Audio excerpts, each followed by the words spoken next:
Hi, today we're going to go over lesson 7.5, trapezoids. All right, this is a very short lesson, so this video won't take us very long at all. A trapezoid, now this is a four-sided quadrilateral, and it has one pair of parallel sides. All right, so anytime that you need a reference that has one pair of parallel sides, you will use the definition of just a trapezoid.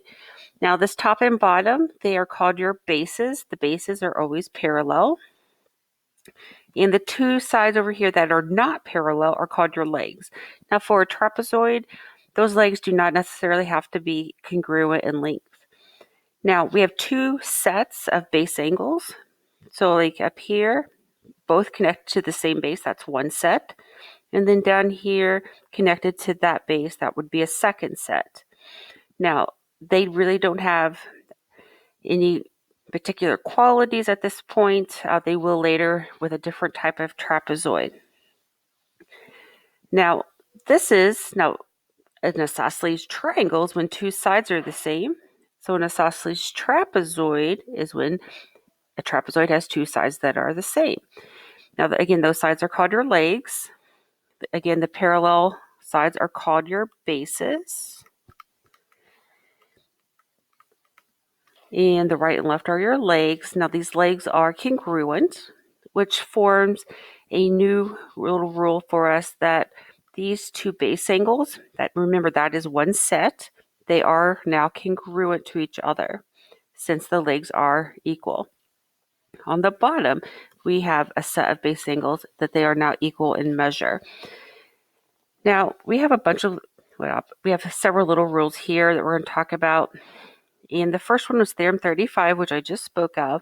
The base angles of an isosceles triangle are equal. So anytime you need to reference the situation that we just had up here with these angles, that is Theorem 35. Now, Theorem 36, the diagonals of an isosceles trapezoid are equal. So I'm referencing these two segments. So if I label them, AC is going to be equal to BE because of Theorem 36. Now, really, that is all for that lesson. I'm going to do a proof with you. So this first proof here is for, we have a quadrilateral, PRME, and it is isosceles, so that means we can go ahead and mark these two sides are the same. And it has bases PE and RM. And we know bases are always parallel. We know that RM bisects angle PRI. So let's go ahead and mark these two angles as congruent.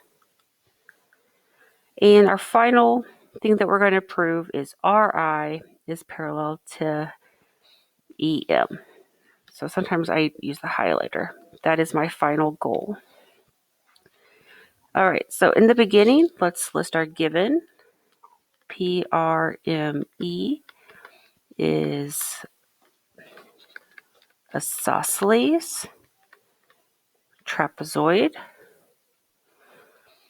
and it has bases PE and RM given.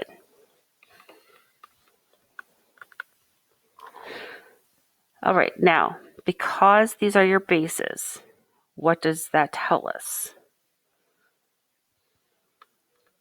We know that PRM is going to be equal to EMR,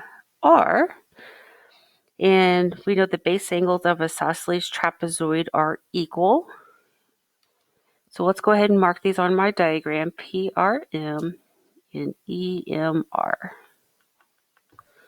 Okay, and so for my reasoning for this, I believe this is Theorem 35. Let me double check that. Yes, the base angles of an isosceles trapezoid are equal. So that is our new theorem.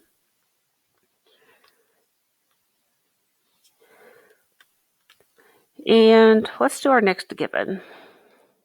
RM bisects angle PRI. And this was given to us. Now, because it bisects the angle, we need to put our two angles that were formed because it was bisected. So that would be PRM and MRI. And I knew this information because of the word bisect. So it's definition of bisector. Now, it's time for us to look at our steps to see if we can make some conclusions. So I see PRM here and PRM here. So if they both are in common, I can take PRM out and replace it with MRI. So those two are now equal. So EMR is equal to MRI. And since everything is at equals, this is substitution property. Now we're almost finished. Now let's look at our picture here. EMR. So EMR. So we're referencing this angle here in MRI here. We have this parallel line and this parallel line, and this is your transversal. So that means these two that we're talking about in step 5 are alternate interiors.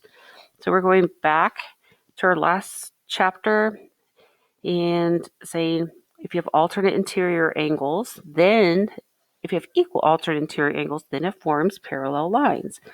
So I know that RI is parallel to EM, and this is a Theorem 17 thing. And it's corollary 1 since it's alternating interior. All right, guys, that's it for today. Let me know if you have any questions about the assignment, and I'll see you later.